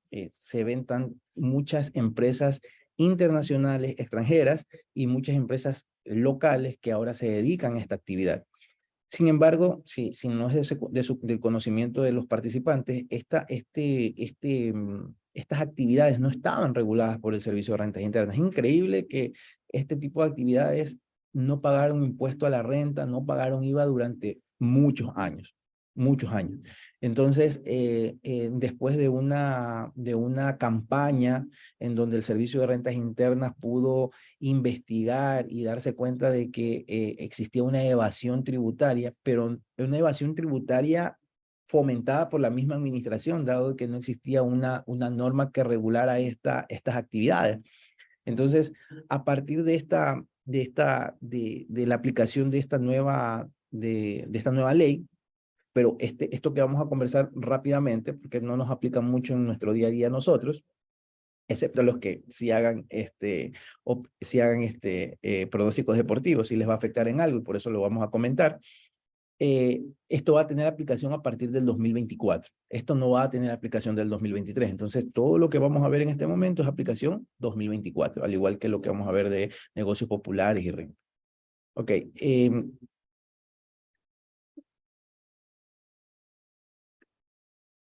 Primero, se crea el impuesto único a los operadores deportivos. El hecho generador del impuesto será la percepción de ingresos de fuente ecuatoriana por actividades de pronósticos deportivos desarrollados en vivo o a través de Internet en cualquier otro medio. Las operadoras de la plataforma deberán pagar el 15% sobre su base imponible. Su declaración y pago será mensual. ¿Cuál va a ser la base imponible para las operadoras que tienen residencia en Ecuador? O sea, las operadoras ecuatorianas. Ejemplo, Ecuaved, Sportbet, todas estas compañías van a tener que liquidar su impuesto de la siguiente manera. Ingresos totales, incluyendo comisiones, menos los premios pagados. Entonces, yo cojo mis ingresos, sumo mis comisiones y resto los premios pagados. Sobre esa utilidad que se me genera, voy a pagar el 15%. En caso de realizar una apuesta en una operadora no residente, por ejemplo, por decirlo, una operadora no residente es Betcris, por ejemplo. Ya si uno hace una apuesta en Betcris, que es una operadora no residente en el Ecuador, aquí viene una gran diferencia. El jugador deberá asumir un 15% sobre el valor de su apuesta. ¿Qué quiere decir? Que si yo hago una recarga en una apuesta deportiva a través de Betcris de $100, lo que me van a acreditar es 85. ¿Por qué? Porque los otros 15 dólares tendrá que ser pagado por el que está haciendo la apuesta. ¿Qué va a generar esto? Que es una de las cosas que está fomentando o de las motivaciones de la administración tributaria, es darle mayor fuerza a este tipo de actividades para empresas locales. Porque mientras la empresa local me va a seguir, voy a hacer una recarga de $100 y me va a seguir acreditando los $100, en el caso de la empresa extranjera me va a reportar 85. ¿Ok? Entonces, una de las motivaciones de esta norma es darle mayor fuerza a las operadoras locales.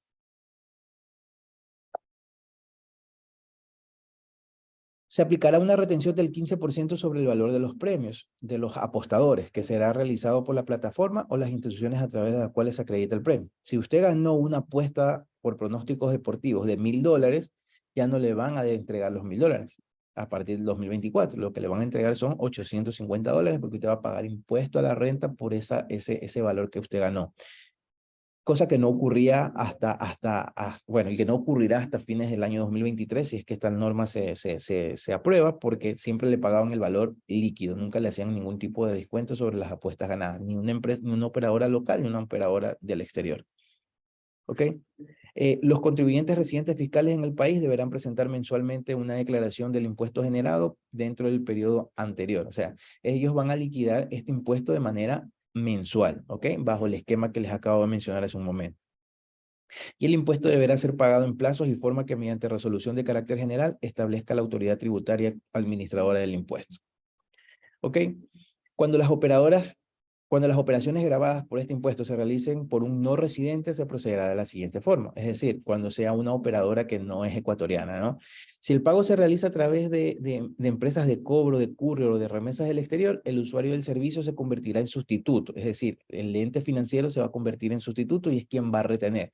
Es decir, me van a pagar a través de Western Union, en vez de pagarme los $1,000, me van a pagar 850. Los otros 150 me los va a tener que pagar la institución financiera como sustituto de la empresa de la compañía extranjera de pronósticos deportivos. Lo mismo pasa en el caso de tarjetas de crédito o de débito emitidas por instituciones financieras locales. Eso básicamente es el gran cambio en lo que tiene que ver con operadores de pronósticos deportivos, que se va a crear un impuesto único, un impuesto que nunca había sido pagado por estos entes. Este impuesto único va a estar incorporado allí, impuesto a la renta, IVA, todo va a estar incorporado en ese 15% y está dentro de los parámetros que hemos visto, las consideraciones. Pero básicamente se está fomentando a que estas actividades sea más atractivo hacerlo con empresas locales que con empresas del exterior, y aparte se está grabando ya un impuesto tanto al receptor, al generador de la actividad, como también al perceptor de un premio, ¿no? Van a tener que pagar ahora un impuesto. Algo que también está llamando mucho la atención y que ya hay algunos entes como la Liga Pro y algunos promotores de eventos públicos es que se va a grabar los espectáculos públicos con 12% de IVA. Si se van a querer ir al estadio a ver a Barcelona o Emelec, si vale $50 la entrada, por darles un valor, van a pagar $56 porque ahora se va a grabar el 12% de IVA. Si se van a una obra de teatro de Martín Calle, ya no va a costar $30, sino que va a costar $33,60. Esto también es algo que ya existen algunas. A ver, les comento algo, tanto con los operadores de pronósticos deportivos como la de espectáculos públicos ya han enviado a la Corte Constitucional algunas acciones por considerar inconstitucionales algunos temas, o que por lo menos no han sido contemplados algunos aspectos importantes en la emisión de este decreto. Entonces, son algunas de las cosas que también pudieran detener de que la sentencia por parte de la Corte Constitucional salga de una manera rápida.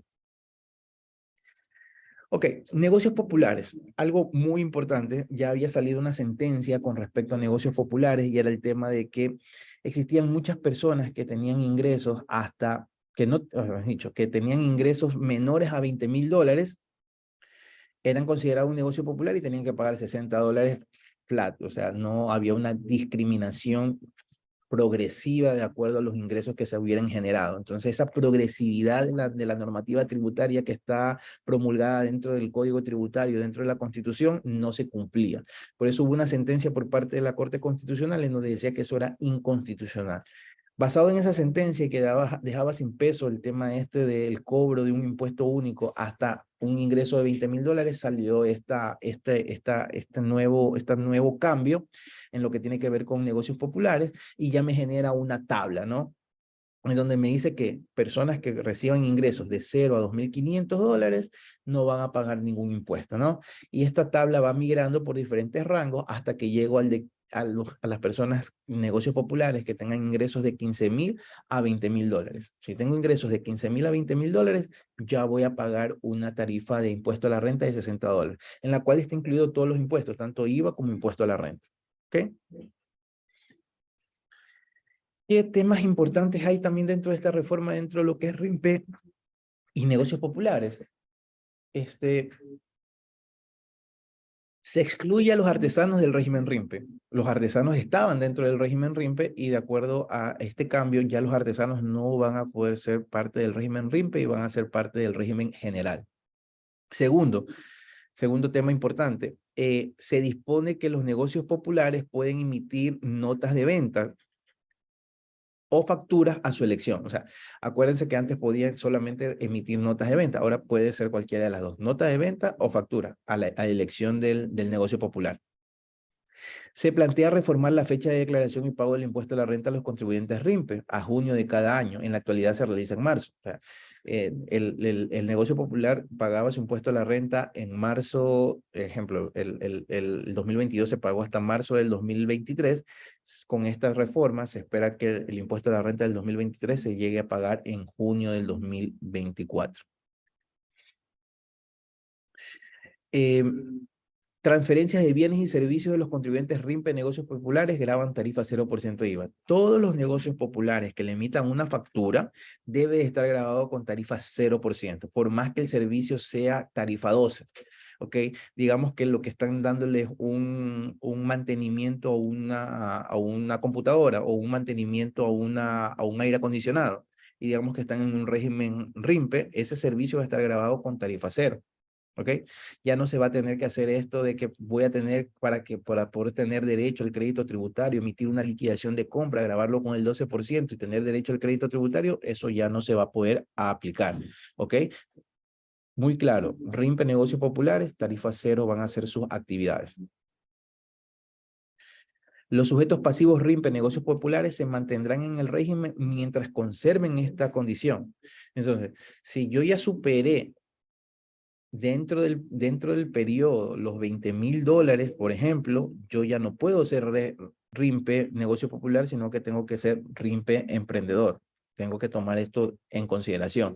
Si superé también los $300,000, recordemos eso, que ya lo vamos a ver más adelante, si yo superé los $300,000 de ingresos, la norma decía de que yo liquidaba en el rango superior, es decir, que liquidaba la diferencia dentro del 2%. Ya hablar de la norma es muy clara y dice que si yo superé los $300,000, yo ya voy a tener que aplicar directamente al régimen general. Entonces, si una empresa está como RIMPE y supera los $300,000 dentro del año 2023, perdón, dentro del año 2024, va a tener que pagar el impuesto a la renta de acuerdo al régimen de acuerdo al régimen general. No estarán sujetos a retención en la fuente de impuesto a la renta los pagos efectuados a negocios populares. No puedo realizar retenciones en la fuente a negocios populares. También esta es una de las reformas que tiene esta normativa. Déjame ver una inquietud. Ángel, una consulta. Sí. Estas variantes que hemos visto para el negocios populares, tanto la tabla de progresividad como este resumen de reforma, aplicarían para el cálculo de impuesto a la renta del 2023 o 24. ¿Cómo quedaría con el tema de la resolución de la Corte Constitucional? Ok, me adelanté un poquito las diapositivas para ser muy claro en esta parte de aquí. Así dice las disposiciones generales de la norma, ¿no? Del decreto ley. Tanto la primera como la segunda. dice, por única vez, las disposiciones de esta ley relativas a la rebaja de impuesto a la renta por gastos personales. Estamos hablando de renta, gastos personal. Tabla de impuesto a la renta de personas naturales serán aplicables para la liquidación del impuesto a la renta del ejercicio fiscal 2023, toda vez que no generan un perjuicio para los contribuyentes. ¿Qué aplica 2023? Únicamente rebaja de impuesto a la renta por gastos personales y la nueva tabla de impuesto a la renta para personas naturales. Es lo único que aplica 2023. ¿Qué aplica 2024? Aplica 2024 el impuesto a la renta única a los operadores pronósticos deportivos que entrará en vigencia a partir del 1 de enero del 2024. Y tú me preguntarás entonces, ¿y qué pasa con el tema del RIMPE? No me habla en ninguna de estas disposiciones, ni en la primera ni en la segunda. Se aplica lo que dice el Código Tributario. El Código Tributario dice que todo cambio que está relacionado con impuesto a la renta aplica a partir del siguiente año. ¿Qué quiere decir esto? Que todo lo que estamos conversando de negocios populares y de RIMPE va a aplicar a partir del 2024.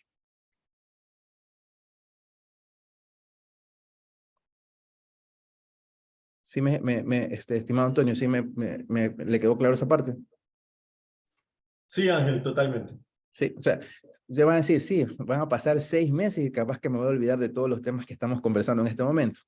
Sí, así Más que todo normalmente es que pasa. por decreto el próximo presidente no venga y elimine esta ley y vuelta, de nuevo tenemos otros cambios. Se supone que, a ver, eso es un tema ya legal, pero de lo que yo pude leer, cualquier cambio a este nuevo, a estos decretos, la Asamblea lo podrá revisar después de un año. O sea, si quisiera revisar estos cambios, digamos que entra en vigencia, van a poderlo revisar después de un año. O sea, no van a poder, apenas ellos entren, van a poder revisar lo que emitió como decreto el anterior presidente, no lo van a poder hacer de manera inmediata. Bueno, eso está más aceptable, ¿no? Igual Sí. cada 2 años nos cambian todo el juego. Y más que seguro, no va, o sea, ya nosotros somos un país muy mediático y muy de momentos, más que ya nosotros nos acostumbramos rápido a los cambios, nos enojamos, decimos que por qué esto, que por qué lo de acá, y lo terminamos al final aceptando. No, ya tenemos experiencia en esta parte de aquí y no hemos visto no hemos tenido muchos cambios de cosas que nos hayan afectado. Creo que históricamente hemos visto de que hay muy pocas veces que algo que nos está afectando haya sido cambiado. Hemos terminado aceptando lo que el Ejecutivo y el Legislativo ha terminado imponiendo como norma. Ok. Me indican sí qué sucede con aquellos RIMPE negocios populares que emiten facturas. ¿Debe ser con tarifa cero? Sí, pero obviamente a partir del 2024, según lo que dice la normativa vigente, ¿no? Ok, ¿qué más tenemos?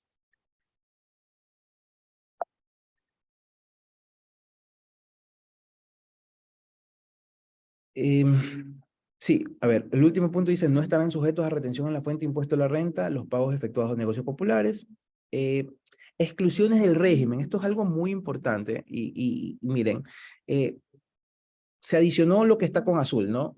Primero dice, están excluidos del régimen RIMPE y no podrán acogerse al régimen en el presente capítulo los siguientes sujetos pasivos que realicen y o registren en su RUC al menos de una de las siguientes actividades. Dice, primero el numeral A lo eliminaron, que era el tema de los $300,000. Eso ya tenemos que tener claro que automáticamente en el periodo 2024 se superan los $300,000, salí del régimen RIMP.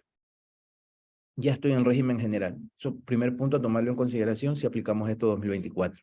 Aun cuando eso no esté actualizado dentro del RUC, porque muchos proveedores o clientes lo que te dicen es que te buscan en la base de datos y te dicen, no, pero usted está el régimen, tengo que aplicarle tal retención. Sí, pero recordemos que eso es referencial, ¿no? Eso es algo que es una lucha que hay que decirle con los clientes, ¿no? Que los catastros, lo que ellos puedan observar en la página del SRI son temas netamente referenciales. Aquí es aplicación netamente de lo que dice la norma, ¿no?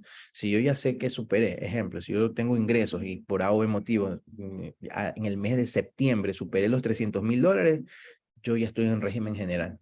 Yo debo de notificar a mis clientes de que yo ya estoy en régimen general y que deben de hacerme las retenciones respectivas. Bueno, eso es lo que dice la norma. Como les dije, hay que esperar el reglamento, hay que esperar resoluciones y ver cómo esto termina aplicándose. ¿Okay? B, los que tengan por actividad económica las previstas en el artículo 28 y 29 de la Ley de Régimen Tributario Interno, que esto se trata de lo que es el impuesto único al banano, ¿no? Todo lo que tiene que ver artículo 28 y 29 de la Ley de Régimen Tributario Interno. Este era un tabú, un problema que se había hecho con el tema de los profesionales, ¿no? Dice, la prestación de servicios profesionales, y ahora han adicionado, personas naturales y sociedades, tanto personas naturales y sociedades, mandatarios y representaciones, comisionistas, ya están adicionando comisionistas, transporte, excepto taxis, actividades agropecuarias, comercialización de combustible, relación de dependencia, que eso ya estaba, y ahora queda más claro de que están excluidos del RIMPE, ejemplo, profesionales como nosotros, ¿verdad? Que estamos en la parte, en el ejercicio profesional de lo que tiene que ver con contabilidad, auditoría y todos estos temas, ¿no? Ya somos, como ya tenemos un título profesional y damos un servicio profesional, sea como empresa o sea como persona natural, totalmente excluido del RIMPE. Comisionistas totalmente excluidos del RIMPE, no van a poder estar dentro del RIMPE como tal. ¿Ok? Los arrendamientos de muebles e inmuebles también excluidos del RIMPE. Otras actividades que van a estar excluidas, las que mantengan regímenes especiales de pago de impuesto a la renta. Si ustedes están en un régimen especial para el pago de impuesto a la renta, tampoco puede ser RIMPE. Por ejemplo, digamos que entramos en vigencia con aunque hay un impuesto único, con el tema este de las operadoras de pronósticos deportivos. Como hay un impuesto único, que es un régimen especial, por más que tenga ingresos menores a $300,000, no voy a poder estar nunca en el RIMPE, ¿ok? Los que se desarrollen en el sector de hidrocarburos, minero, petroquímica, laboratorios médicos y farmacéuticas, industrias básicas, financiero, economía popular y solidaria y seguros, tampoco pueden estar en el RIMPE. Los que producen, importan o primera etapa de comercialización de bienes o prestación de servicios grabados con impuestos a los consumos especiales, tampoco pueden estar en el RIMPE. En el caso de que un contribuyente tenga registrado en su RUC o desarrolle cualquiera de las actividades anteriores, estará excluido del presente régimen RIMPE, aun cuando registre o ejerza otras actividades no excluidas. ¿Ok? O sea, vamos a tener que revisar mucho nuestro RUC, ¿no? Si tenemos dentro de nuestro RUC actividades que están dentro de estas exclusiones y así no desarrolle dicha actividad, van a tener que considerarse como régimen general. Entonces eso nos aboca a tener que actualizar el RUC, ¿no? Si es que alguna actividad estuviera a partir del 2024 dentro del régimen RIMPE, estas exclusiones, ¿no? ¿Un broker de seguro se considera comisionista? ¿Me están consultando? Sí, un broker de seguro se considera comisionista porque está cobrando una comisión producto de una venta o de una gestión de venta de un seguro como tal. Entonces, sí, no va a ser considerado como RIMPE. No podrán, lo que ya habíamos visto, no podrán acogerse como RIMPE los sujetos pasivos calificados como artesanos, ni quienes sean receptores de inversión extranjera directa, ni aquellos que desarrollen actividades de asociación público-privada. Ninguna de esas actividades, artesanos o que tengan algún tipo de inversión extranjera, no van a poder estar dentro del RIMPE. Ahora, quienes perciban ingresos por dividendos, enajenación de derechos representativos de capital. ¿Qué es la enajenación de derechos representativos de capital? Es la venta de acciones, ¿no? Si enajenan, ceden, venden acciones o reciban rendimientos financieros, por más que tengan estos ingresos como tal van a liquidarse dentro del régimen general. Pero esto no me va a excluir del régimen RIMPE. Es decir, yo soy, por ejemplo, un prestador de servicios de mantenimiento de aires acondicionados. Estoy dentro del RIMPE, ¿ok? Pero digamos que yo tengo acciones en el Banco Guayaquil, ¿ok? Y recibo dividendos. Y tengo cuentas, pues, recibo rendimientos financieros por pólizas de acumulación que tenga en el mismo Banco de Guayaquil. Y adicionalmente vendí unas acciones también del Banco de Guayaquil. Si yo tuve todos estos ingresos producto de estos ingresos diferentes al régimen en el que estoy del RIMPE, esto no me va a excluir del régimen como tal, porque son actividades que están ya tipificadas dentro de la norma que no me van a generar una exclusión. Solamente este tipo de actividades. Ingresos por dividendos, enajenación de acciones, o rendimientos financieros. Eso tomarlo en consideración también. Vigencia del régimen RIMPE, esto no ha cambiado, el presente régimen será de aplicación obligatoria por el plazo perentorio de 3 años, eso no olvidarse que solamente en el RIMPE podrán estar solamente por 3 años, contados desde la primera declaración de impuesto, siempre que el sujeto pasivo no perciba ingresos superiores a los $300.000, que ya lo habíamos conversado. En caso de que el sujeto pasivo perciba ingresos brutos superiores al monto establecido anteriormente, los sujetos pasivos acogidos al régimen deberán liquidar el impuesto a la renta dentro del régimen general. Clarísimo. Supero los 300.000, régimen general automáticamente. ¿Ok? La tarifa del impuesto es lo que está aquí en esta tabla. Ok, como observan, se cierra, si el cierre del ejercicio económico, el contribuyente hubiera tenido ingresos brutos superiores a los $300.000 de los Estados Unidos de América, deberá declarar y pagar el impuesto a la renta conforme a lo dispuesto en el régimen general. ¿Ok? Automáticamente, paso los $300.000, tengo que declarar impuesto a la renta de acuerdo al régimen general. Los deberes formales son, aquí hay algo que discrepa un poco, dice que las personas o sociedades que están en el régimen RIMPE estarán obligados a llevar contabilidad cuando la normativa así lo disponga. Caso contrario, deberían de llevar registro de ingresos y gastos. Si es una sociedad y tiene ingresos menores a $300.000, por ende estoy dentro del RIMPE, igual debo de llevar contabilidad.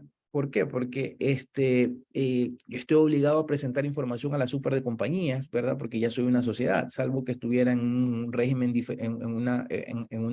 sea una sociedad de régimen mercantil, ¿verdad? Que no está regulada por la super de compañías. Allí podría ser una opción.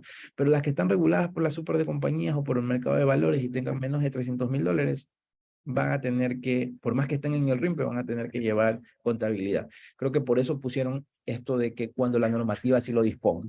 Creo que ahí va a salir algo específico en el reglamento o en alguna resolución. Como ya sabemos, emitir comprobantes de ventas conforme al reglamento de comprobantes de ventas, retención y documentos complementarios.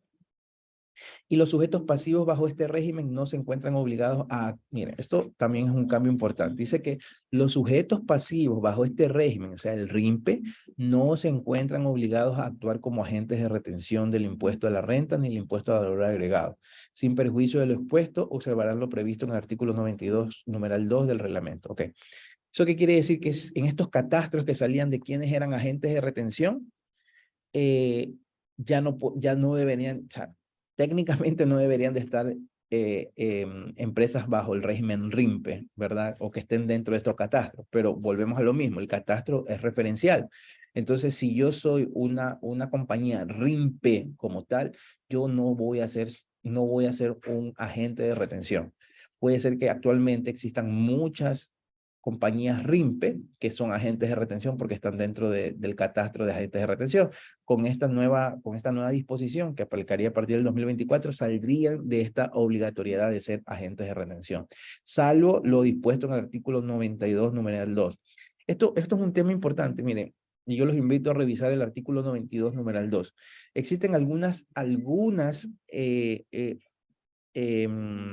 tipos de transacciones en donde yo estoy obligado a ser agente de retención. Así no estén ni en el catastro de agentes de retención, ni así tampoco sea un agente de retención como el que está dispuesto aquí en el tema del RIMPE, ¿no? Ejemplo, retención en la fuente en relación de dependencia. No soy agente de retención, pero yo tengo empleados que le pago un ingreso o recibo un ingreso mayor a lo que ya vimos hace un momento en lo que tiene que ver con relación de dependencia y le tengo que hacer la retención. En ese caso voy a tener que presentar un formulario 103 y eso que no soy agente de retención. Así hay un sinnúmero de casos que están dentro del artículo 92, numeral 2. Los invito a revisar ese artículo y todo lo que está tipificado ahí, así no sea agente de retención, ustedes van a tener la obligación de retener. Otro ejemplo, tengo un servicio del exterior. No soy agente de retención, pero la única forma de que esa compañía del exterior pague impuesto a la renta en nuestro país es haciéndole una retención. Tengo que hacer una retención. Entonces, siempre yo les digo a mis clientes, ustedes tienen que tener autorización para retenciones electrónicas, ¿verdad? En todos los casos, así ustedes no sean agentes de retención, y también tener blogs físicos en el caso de los tiempos que todavía se pueda mantener el tener blogs físicos, o los que todavía mantienen blogs físicos, para poder hacer retenciones en los casos que indica el artículo 92, numeral 2. Claro, en compras del exterior que me comenta María Elena, sí, efectivamente. En todos esos casos, así no sea agente de retención, estoy obligado a hacer retención. Ok, el artículo 97.8 también se está modificando con esta nueva reforma, y dice que la declaración y forma de pago, ¿verdad? El impuesto a la renta sujeto al presente régimen se liquidará y pagará hasta el mes de junio, lo que les acaba de mencionar al inicio, ¿no? Son uno de los cambios principales, que ya no va a ser en marzo, sino que va a ser en junio, según la nueva disposición. Y el impuesto al valor agregado para el RIMPE, los contribuyentes categorizados como emprendedores deberán gravar con impuesto al valor agregado las transferencias de bienes, derechos y prestaciones de servicios conforme a las disposiciones de la ley. El impuesto generado será liquidado y pagado en los plazos previstos en el reglamento. Hay que ver qué dice el reglamento. Pero las personas que están en RIMPE, personas en RIMPE o sociedades en RIMPE, deben de liquidar el impuesto al valor agregado de acuerdo a lo que vaya a decir el nuevo reglamento, que yo creería que no debería de tener cambios relevantes. Vuelvo y les repito, en caso de que esto sea aprobado por la Corte Constitucional.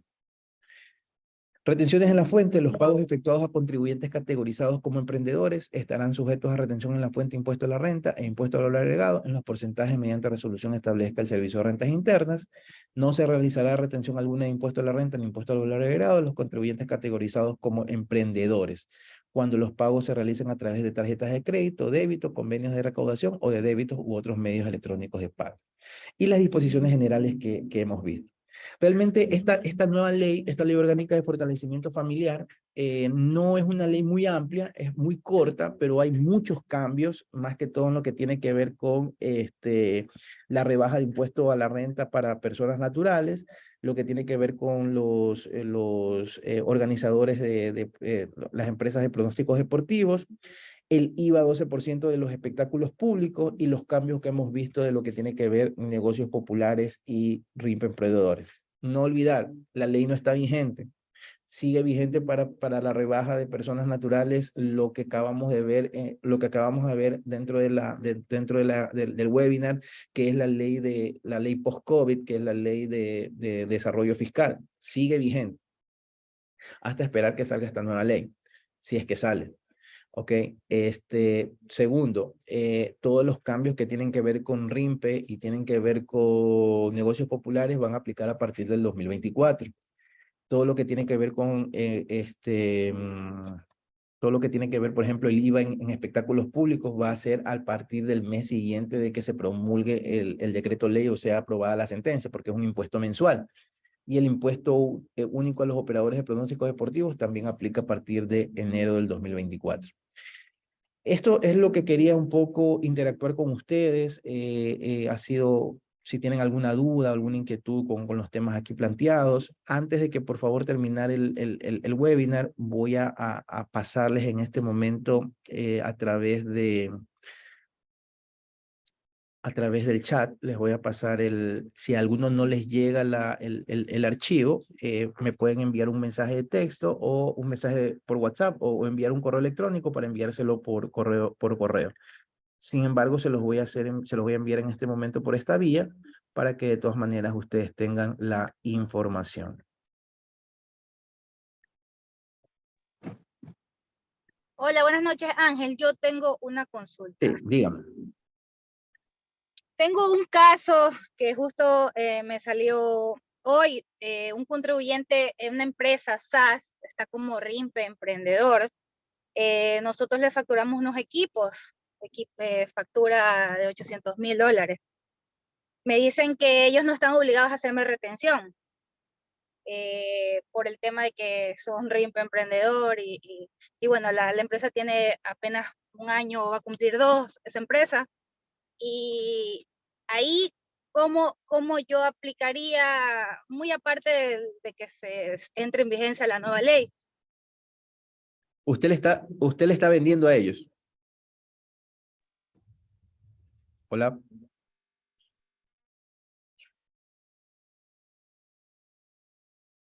Hola. Se me fue. No, aquí estoy, ¿me escuchó?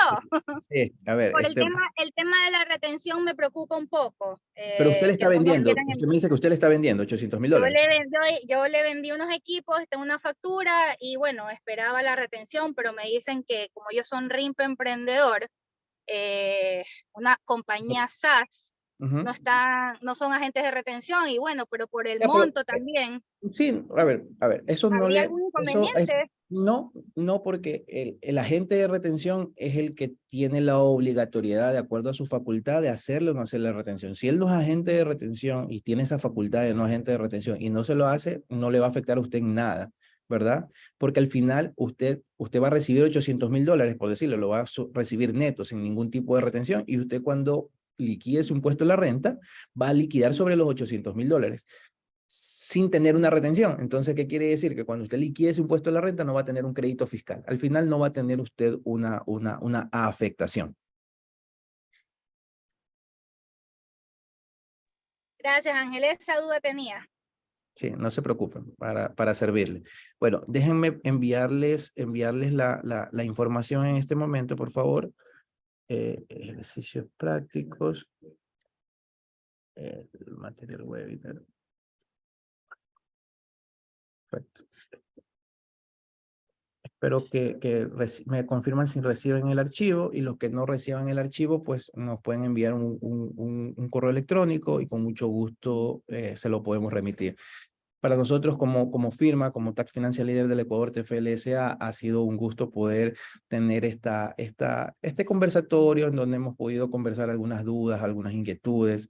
Este tema vamos a tener que verlo más adelante nuevamente, porque muchos de los temas que hemos conversado hoy, hay que ver cómo termina saliendo la ley, hay que ver cuándo se la va a promulgar, y como hay temas que se aplican en el 2024, pues vamos a tener que volver a ver todos estos temas para no olvidarnos. Pero es con el afán de que tengamos nosotros fresco los cambios que tenemos, que pudieran darse en estos momentos, y que ustedes puedan tener pleno conocimiento de los mismos, ¿no? Para nosotros ha sido un agrado y un placer poder contar con ustedes, y esperamos que sigan participando en los eventos que como firma estamos realizando, ¿no? Les agradezco mucho y estamos a las órdenes. Gracias a todos. Gracias, Ángel. Gracias, Ángel. Gracias, Gracias, cuídense. Ángel. Estamos a las órdenes, cualquier duda, ¿no? Cualquier inquietud, con gusto me pueden escribir o me pueden llamar. Pasen Muchas bien. gracias, Ángel, Ángel. cuídate. Gracias, cuídense, pasen bien. Muchísimas gracias, señora Gurto. Pasen bien, gracias.